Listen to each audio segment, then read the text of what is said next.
Je suis évidemment très honoré de vous accueillir pour la deuxième rencontre viticole d'Aquitaine organisée donc par le Vinopole Bordeaux-Aquitaine. Alors je salue donc la présence de Bernard Artigue, d'abord, donc président de la Chambre d'agriculture de la Gironde, mais aussi président de la commission vitivinicole d'Aquitaine. Alors, Monsieur Jousserand, oui, que je n'avais pas vu, excusez-moi, bonjour. Donc, directeur de PL, j'écorche un peu le sigle, excusez-moi, mais je le raccourcis, hein, Bordeaux-Gironde. Je salue aussi la présence donc de Bernard Nadal, président de l'IFV, qui est à côté du président de la Chambre d'agriculture, en tant que partenaire de cette journée.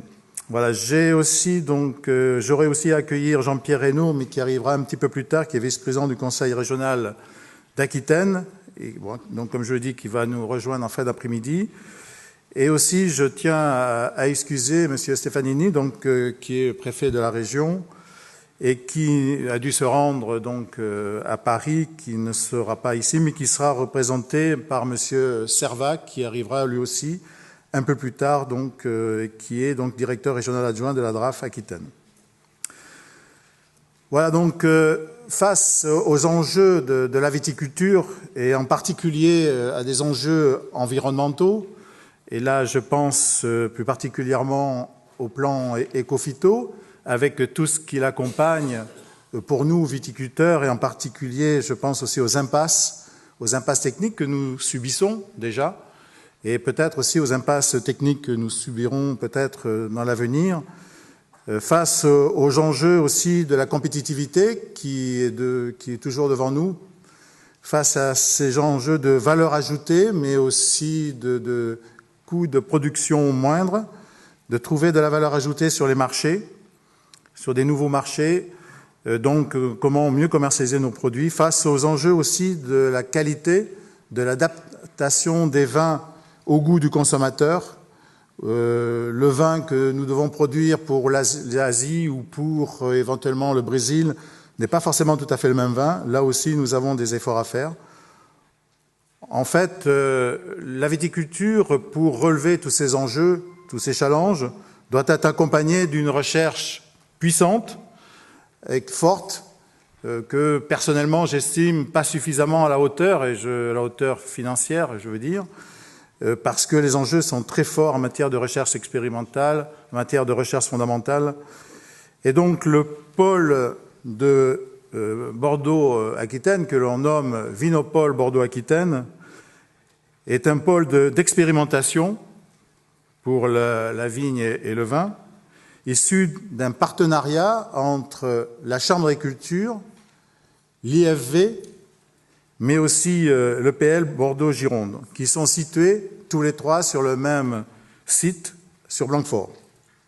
L'objectif principal de ce Vinopole Bordeaux-Aquitaine est de mutualiser les compétences des trois partenaires d'une façon forte et impliquée dans tous les travaux de recherche et d'expérimentation, et aussi dans la diffusion et dans le transfert des résultats.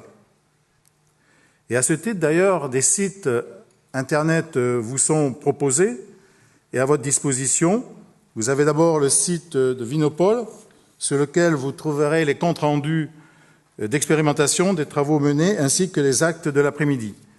Et puis un autre site qui est plus ancien, le site Matevi, plus axé sur les bases de données de matériel vitivinicole.